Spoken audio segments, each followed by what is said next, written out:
Hello and welcome to the Countdown to the TILA RESPA Integrated Disclosure Rule webinar. This is a readiness roadmap for mortgage professionals, and it is presented by Morph Media and the Morph Learning System. I want to thank you for joining us and welcome you to the webinar today. My name is Ginger Bell, and I'm an education specialist in the mortgage industry. I will be sharing information on the new TILA RESPA Integrated Disclosure changes that are taking place on August 1st of 2015. The goal for today's session is to provide you with an overview of the changes that are coming that will help to keep your transactions on track. And I'm going to begin with a review of what we'll be covering in our session today. We'll begin with an overview of the new rule. We'll talk about mortgage brokers and disclosures and what they can do. We'll also talk about pre-application, application, changes as far as imposing fees, the timing requirements of the new disclosure, as well as waiting periods. We'll get into business day definitions, the definition of consummation, and we'll talk about tolerances or variances as they're now called, and then discuss some planning and action items. So thanks to the Dodd-Frank Wall Street Reform and Consumer Protection Act, HUD and the Federal Reserve have gotten on the same page. The new disclosure shows buyers what cash they need to close, credits from the seller and the lender, and an understandable comparison of what disclosed costs are from the beginning to the very end of the transaction. So the CFPB was responsible for engaging both consumers and industry for research and input on the new forms. Once the research was completed, the CFPB conducted analysis of public comment and outreach for more than a year. The CFPB also conducted a large-scale quantitative study of its proposed integrated disclosures with approximately 850 consumers. The CFPB finalized the rule with new integrated disclosures, and it's the Integrated Mortgage Disclosure under the Real Estate Settlement Procedure Act, or Reg X, and the Truth in Lending Act, Reg Z. The TILA RESPA rule also explains how the forms should be filled out as well as used. So the forms that we use today are existing forms, a good faith estimate or the GFE, and the initial TIL, which are issued at application, and then the final TIL and the HUD-1 settlement statement, which are issued at closing. The new disclosures are the new loan estimate and the closing disclosure. So the GFE and the initial TIL now become the loan estimate, and the HUD-1 and the final TIL now become the closing disclosure. This is for applications taken on or after August 1st of 2015. So the new loan estimate and closing disclosure forms cannot be used prior to August 1st, and this means that until August 1st, lenders will continue to use the old forms for all applications. So the new loan estimate combines the initial TIL and the GFE. It consists of 3 pages. The loan estimate is issued within 3 business days of application, and both mortgage brokers and lenders can issue the initial loan estimate. The closing disclosure combines the final TIL and the loan estimate, and it consists of 5 pages. Lenders may issue the closing disclosure, and it must be received by the borrower 3 business days prior to consummation. There are defined business day rules for both the initial loan estimate and the closing disclosure, and we'll cover those later in the webinar. There are also tolerances for changes in fees from the loan estimate and the closing disclosure. So to view the new proposed mortgage disclosures, you can visit the Consumer Financial Protection Bureau's homepage at the CFPB and scroll down to the Participate tab and then select the drop-down for mortgages. And also the CFPB has issued a very detailed 96-page explanation of the new forms, which can be viewed online at the guide to the new loan estimates and closing disclosures. So the new regulation covers typical mortgage loans for purchase, refinance, home equity loans, or second mortgages, not including HELOCs.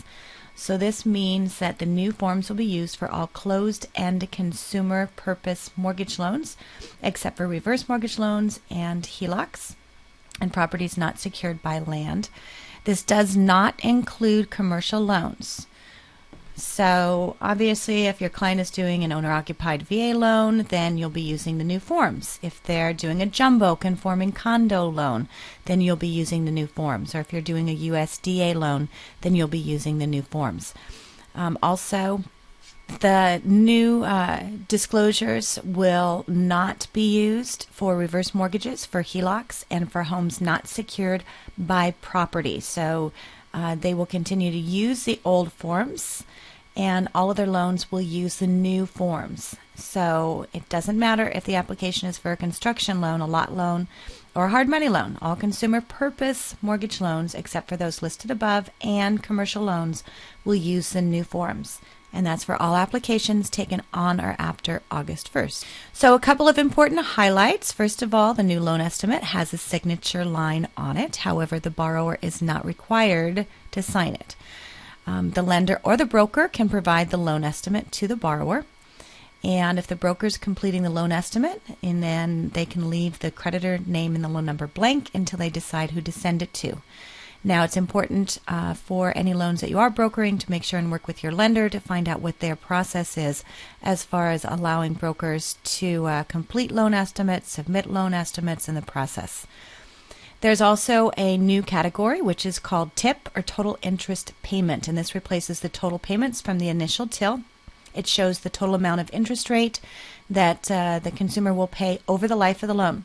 And yes, it is a big number, so you'll want to be sure to cover what it is with your borrower. Additionally, the APR is still included. It also, in the loan estimate, shows what they'll be paying at year 5 of the loan. Another important area, and we'll talk in detail about this in a little bit, is you cannot impose a fee other than a reasonable fee for a credit report. And you cannot require additional information until the borrower has received the loan estimate. So you can ask for additional information, you just cannot require additional information. So as I said, the old forms are not completely gone. We will still use the GFE, the TIL, and the HUD-1 on HELOCs and reverse mortgages and properties that are not secured by land. So let's talk about pre-application. Prior to receiving the 6 specific items of information, lenders may provide consumers with written estimates, but any pre-application written estimate must contain a disclaimer that it is not an official loan estimate. And next we'll move on to application. So the lender or the broker must provide the loan estimate within 3 business days of a loan application being submitted, even if it is not a formal written application. So this means even if you take an application online, over the phone, on a napkin, on Facebook, whatever it is, as long as you have the 6 items, then you have to issue a loan estimate within 3 business days. And this part is nothing different than where we're at today on the GFE. But let's talk about the 6 items for application, because this is different. In the existing RESPA rule, there's a 7th item as far as definition of application, and now we've gone to a hard 6 items. So once you have these 6 items, I like to use the acronym ALIEN, and it's easier to remember those 6 items that way. So it's address, loan amount, income, estimated value of the property, name, and social security number. Overall, the loan estimate is intended to give consumers more helpful information about the features, the costs, and the risks of the loan that they are applying for. So next we'll move on to imposing fees. I spoke briefly about that a few slides. It's important to remember that you cannot impose any fee on a consumer except for a reasonable fee for the credit report before the consumer has received the loan estimate and indicated an intent to proceed with the transaction. So that's important. They need to tell you they're ready to go. The TILA RESPA rule includes some new restrictions on certain activity prior to a consumer's receipt of the loan estimate, and the restrictions take effect on the calendar date of August 1st, 2015, regardless of whether an application has been received on that date. These activities include imposing a fee on a consumer before the consumer has received the loan estimate and indicated an intent to proceed with the transaction. So this means that you cannot take their credit card number or take a post-dated check for things like the appraisal prior to the consumer receiving the loan estimate and indicating an intent to proceed. This also means that you cannot order the appraisal with your own credit card prior to the consumer receiving the loan estimate and indicating an intent to proceed with the transaction. Now, obviously, you're going to take the credit card information in order to pull their credit, but you just cannot intend to impose a fee like the appraisal, which is most common, until they have let you know that they are ready to go. So a consumer can actually inform you in any manner that they are ready to proceed on the loan. So it can be by phone, it can be by email, it can be in writing, but you need to have the confirmation from them before you get the credit card or the check for anything other than the credit report. And remember, the credit report fee must also be considered reasonable.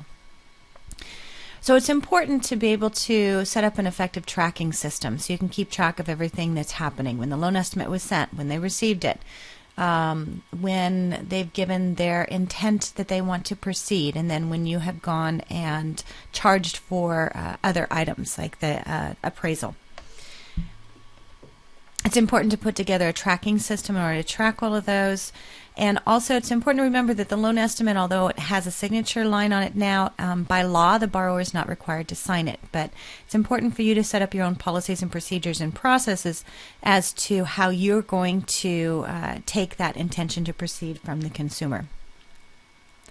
So let's move on to timing. There's much to cover under timing requirements with all the changes, and we're going to begin with the loan estimate. So the loan estimate must be provided to the consumer within 3 business days after the lender or the broker receives the consumer's application for the loan, but no later than 7 business days before consummation of the transaction.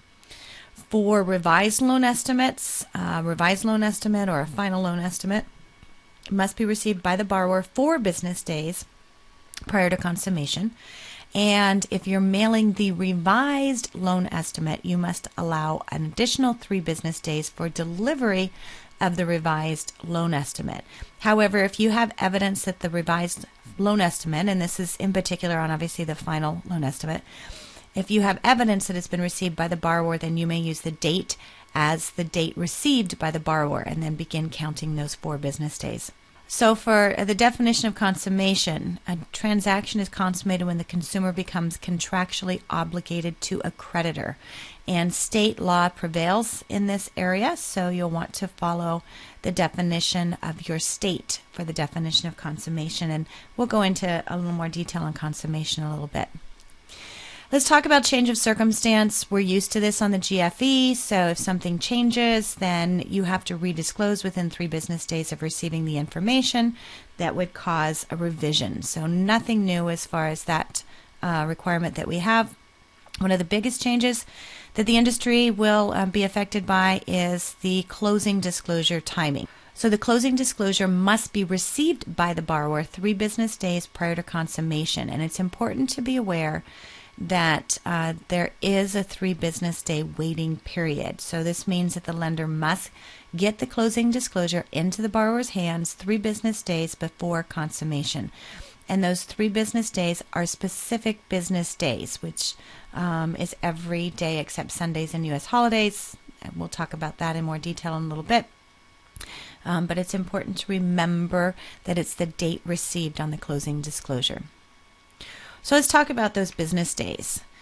So definition of business days for the loan estimate is similar to what we have for the GFE right now. So this is loan estimate definition is a business day that is any day in which the creditor is open to the public for carrying out substantially all of its business functions. So if an application is denied or withdrawn during the 3 business day period, then you do not need to provide the consumer with the disclosure. However, if they amend the application, the timeline is reset and the 3 business day period begins to run from the amended application. So as far as brokers, it's important for you to work with your wholesale lenders to find out what their definition of business day, because this does not apply to your definition of business day, because it's the definition for the creditor, which for brokers, that definition is your wholesale lender. And so most wholesale lenders Monday through Friday, so those are the business days that you'll be counting, not the business days that you're open. For creditors, or for correspondents, or for mini-core non-delegated correspondents, then those are the days that you're open. So this is for the definition of the loan estimate and the loan estimate only, so it's for sending the initial. Let's talk about after the initial loan estimate. Then we get into the definition of business day. And this relates to the closing disclosure. So there are 2 definitions for the new disclosures. So obviously we have the loan estimate definition, and then we have the closing disclosure. And that definition is a business day for this and any other purposes in the regulation is all calendar days except for Sundays and legal public holidays. And so the biggest distinction between the two on the loan estimate and the closing disclosure is that for the closing disclosure, Saturday is considered a business day, even though your wholesale lender may not be open, or even though you as a correspondent may be open. This is similar to what we're used to in counting our rescission period. And so that's our definition of business days for both the loan estimate and closing disclosure. So now let's talk about waiting periods. So we talked a little bit about the revised loan estimate, and there's a 4 business day waiting period for revised final loan estimates. And if a revised loan estimate is generated, then it must be received by the borrower 4 business days prior to consummation. And if mailing the revised loan estimate, you must allow for an additional 3 business days for delivery of the revised loan estimate. However, if you do have evidence that they received the loan estimate, whether it's by overnight a signature or whether it's an electronic disclosure signature, a read receipt is not enough on an email. So you need to make sure that you have either a signature, you've given it to in person, or you're using a secure disclosure method, and there's systems out there to do that. And so that's for the loan estimate. For the closing disclosure, there's a 3 business day requirement. So the borrower must receive the closing disclosure 3 business days prior to consummation. And again, this talks about receive. So it's a matter of they have to receive either the loan estimate, the final revised loan estimate, 4 business days prior to consummation, and then they must receive the closing disclosure 3 business days prior to consummation. So we know changes happen on the HUD and the final TIL, and the same thing I'm sure will happen on the closing disclosure. So you can make changes to the closing disclosure once it's out, that's fine. You do not have to start a 3-day waiting period unless one of these 3 events occur. So if one of these 3 items occur, then a new waiting period for the closing disclosure begins again. And so there are these 3 evidence that involve changes to the closing disclosure that will require a new waiting period. And the first one is if the APR, annual percentage rate, becomes inaccurate. So if the lender makes changes to the APR that's greater than 1/8 of a percentage for most loans and 1/4 of a percentage for loans with irregular payments or periods, then it would trigger a new 3-day waiting period. And again, that's from the day that the consumer receives it. So from the day the borrower receives that new closing disclosure, a new 3-day period. That's the first thing. The second thing is if the loan product changes. So if the loan product changes, generally payment features, if they go to an ARM, if they change loan programs completely, then there's a new 3-day waiting period. And then if there's a prepayment penalty that's added, it could also trigger a new 3-day waiting period. So these are the 3 items. Again, you can make changes to the closing disclosure. You cannot make changes to the final loan estimate once the closing disclosure has been issued, but you can make changes to the closing disclosure. And if one of these 3 items occur, then you have to start the new 3-day waiting period over again. So is there ever a waiver of the waiting period? I can tell you it's very rare. The time period, however, may be waived or altered for a bona fide personal financial emergency, which is very rare. The consumer must waive this timing requirement in writing, and a pre-printed form may not be used for this purpose. A bona fide personal financial emergency would be a situation where the consumer must have the loan consummated for a personal reason, and it would be determined by the facts of the situation, such as preventing the loss of a consumer's home due to foreclosure. That would be an example of a bona fide financial emergency. So once the closing disclosure has been issued and is complete and is accurate, then the settlement agent is responsible for providing the seller's copy, and they can meet that requirement by providing a copy of the borrower's closing disclosure. However, if the settlement agent creates a separate seller's transaction closing disclosure, then the settlement agent must also provide a copy of the disclosure to the creditor. So we're going to talk about tolerances, which is now called variances. And there's three specific tolerance areas, which we're used to right now. We have our zero tolerance, our 10%, and our no limit tolerance. And if a fee is assessed at closing in an amount greater than that which is disclosed on the loan estimate, then as a general rule, it is not considered disclosed in good faith. And to avoid this, a lender and broker will have to abide by estimates that are provided, or the fee will have to be a type that falls in a limited exception. And we're already very familiar with this rule with the existing GFE. The rule provides for the same RESPA tolerance categories that we're familiar with, but with some very important changes that tighten the tolerance for some fees. So the tolerance categories continue to be zero tolerance, which cannot increase at closing, our 10% cumulative tolerance, which is a category that may not increase more than 10% aggregate at closing, and then our no tolerance, or what I like to call our no limit tolerance. And these fees may increase at closing, but are subject to good faith requirements. So the concept of changed circumstance continues the same as it is today. A changed circumstance is usually an event that's initiated by the application or out of the lender credit's control, and it requires the delivery of a new loan estimate or a revised loan estimate. In our zero tolerance category, lenders are not permitted to charge borrowers more than the amount disclosed on the loan estimate under any circumstance other than changed circumstance that permit a revised loan estimate.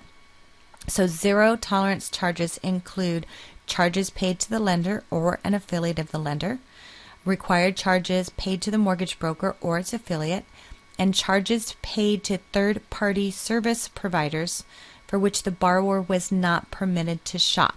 And then finally, transfer taxes. So one of the biggest changes is for appraisal, for inspections, for credit reports, and for tax services.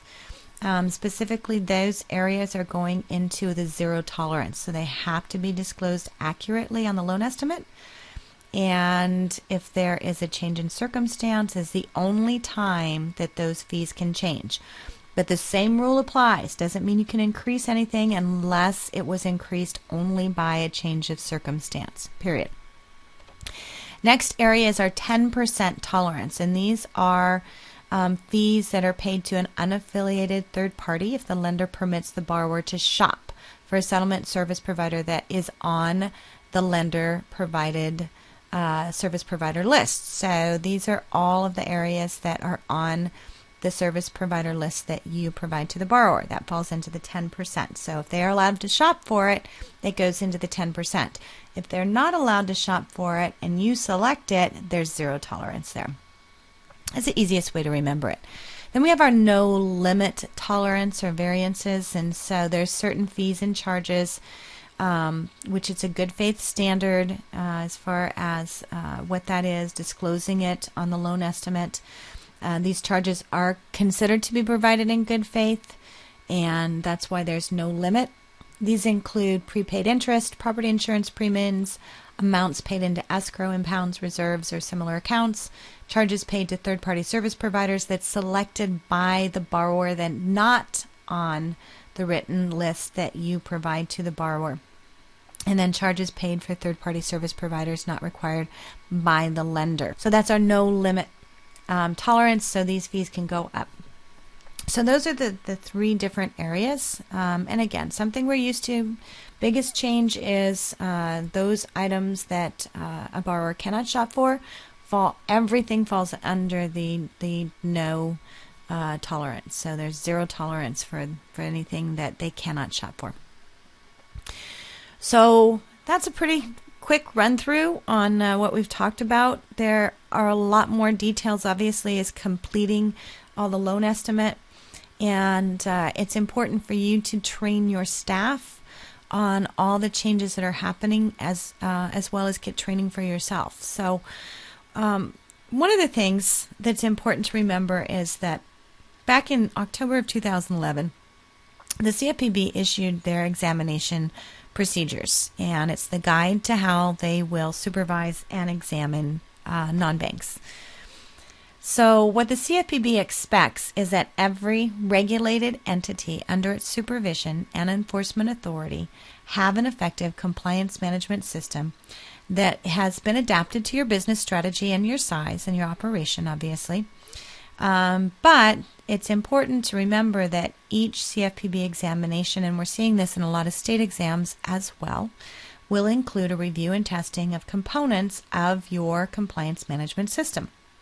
So they go through that in their examinations. We're seeing in a lot of the state exams, they're asking for your AML, anti-money laundering training, your fair lending training, additional training that you're doing. So we're starting to see that it is a requirement.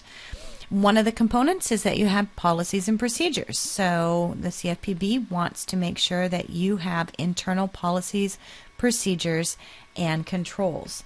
Your policies must be up to date. And this means no what we call MEC policies. Make sure that your policies apply to you. You should also study them, not just get them and put them in a desk drawer. You want to make sure that you've demonstrated that you have done training on them and implemented them. And you need to have all policies on all the federal consumer protection laws. This includes your RESPA, your TILA, your ECOA, your HMDA, your Gramm-Leach-Bliley, your anti-money laundering, your fair lending. And what are you doing as far as distributing those policies and enforcing? Also, you need procedures for underwriting, compensation, loan processing, and closing, especially if you are a correspondent lender for underwriting, non-delegated. You need to make sure you have all of your loan processing, your post-closing, everything you have as far as your policies and procedures in place. And again, it's important that you inform your staff and that they are trained and tested on all those policies as well. In addition, you need to have compliance training for your staff.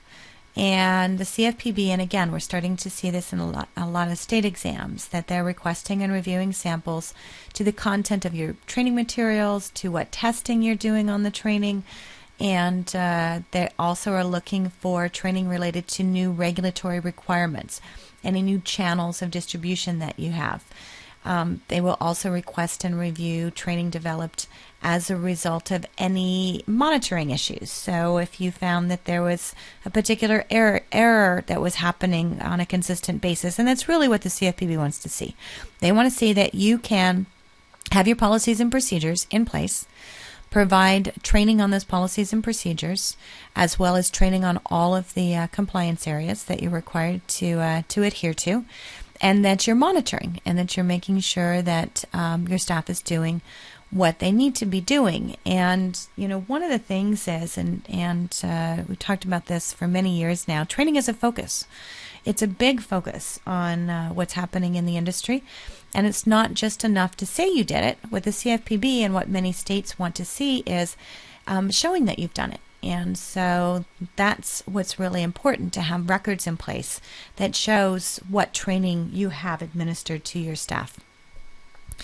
We know the training is very important to the CFPB because in their examination guide, the word training is listed more than 120 times. So it's very important to have a training system in place. And really, it's beyond a compliance requirement. It's a necessity to train and educate your staff, and especially with the TRID changes that we have, which is the TILA RESPA integrated disclosure, to be able to get them trained on completing it, on the timing requirements, on all the areas that have an effect. This is one of the biggest changes. The regulation is almost 1,900 pages in length. So it's a really big regulation, and you want to make sure your staff is trained. And you want to think about how many areas you need to train your staff in. You need to talk about, obviously, the highlights, which we went through very quickly here in this webinar. You want to talk about the timing requirements. You want to train them on the business day definitions, on the new 6 items as application. You want to train them on completing the loan estimate, as well as the closing disclosure, and then obviously the limits on imposing fees. So there's a lot of areas that need to happen as far as training. And that's why we're introducing you to Morph Learning, which is an automatic gamification system. So Morph Learning is built with a gamification framework that has been inspired by leading experts from industry as well as academia. And gamification is the craft of deriving the fun and engaging elements that are found in games and applying them to real-world or productive activities. This process is called human-focused design. And as opposed to what we're used to in a lot of our compliance training or our CE training, which is a function-focused design, this is a design process that optimizes for human motivation in a learning system as opposed to pure efficiency. And it's unique to Morph Learning, but it's a proven winner by more than 100 global companies in highly regulated industries.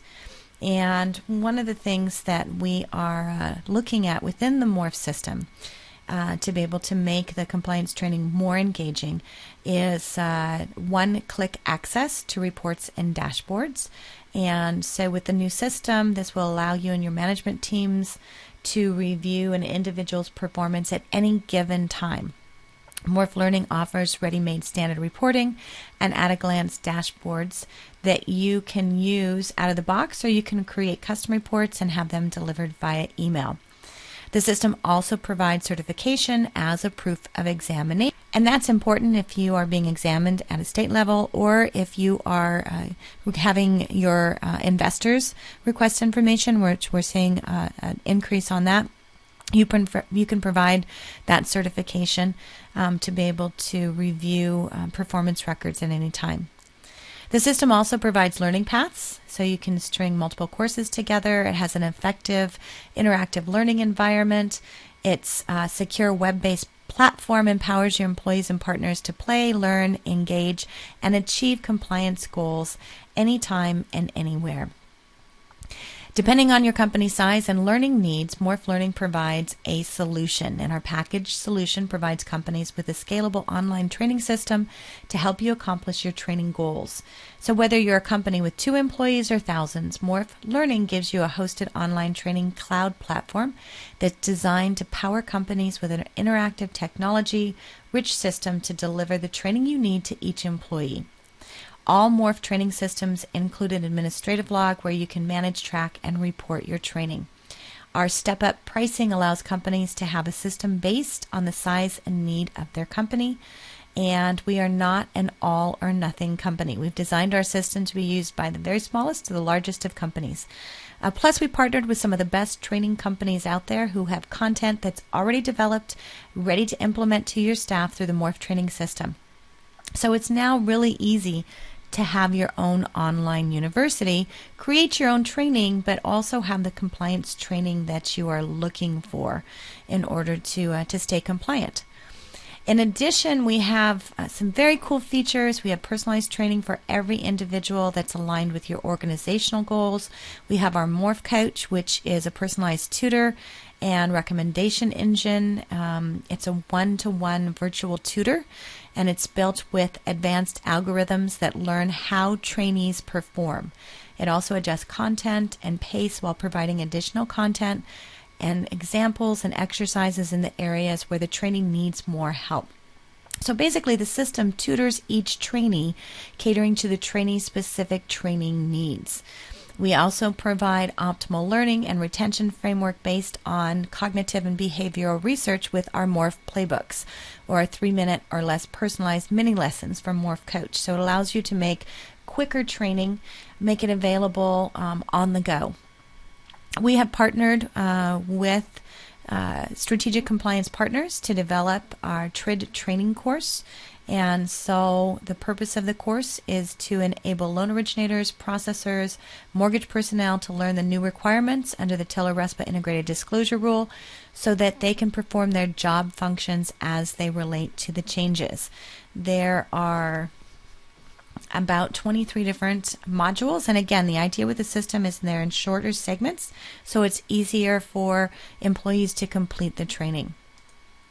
We have 2 tracks to choose from. We have our operations track, which is for your operations staff, and we have our sales track, which is for your sales staff. So the sales track will focus on what your sales staff needs to know about the new requirements, such as the definition of application, timing requirements for the initial disclosures, and then obviously timing requirements for the closing disclosures. The operations track will include operational requirements. So what they need to know as far as post-closing, record-keeping requirements, things that are important on the operational side. Both tracks include how to complete instructions on the new disclosure. So go online to www.morphlearning.com and register for our complimentary old versus new disclosure comparison guide.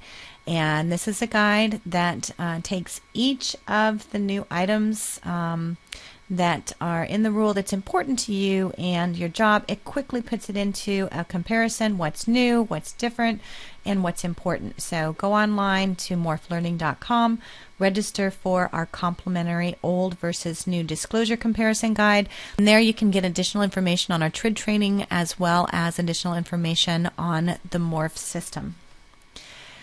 And your first step in developing and delivering your training program begins with a flexible, easy to use, secure, and powerful platform. And that's why we've developed Morph Learning.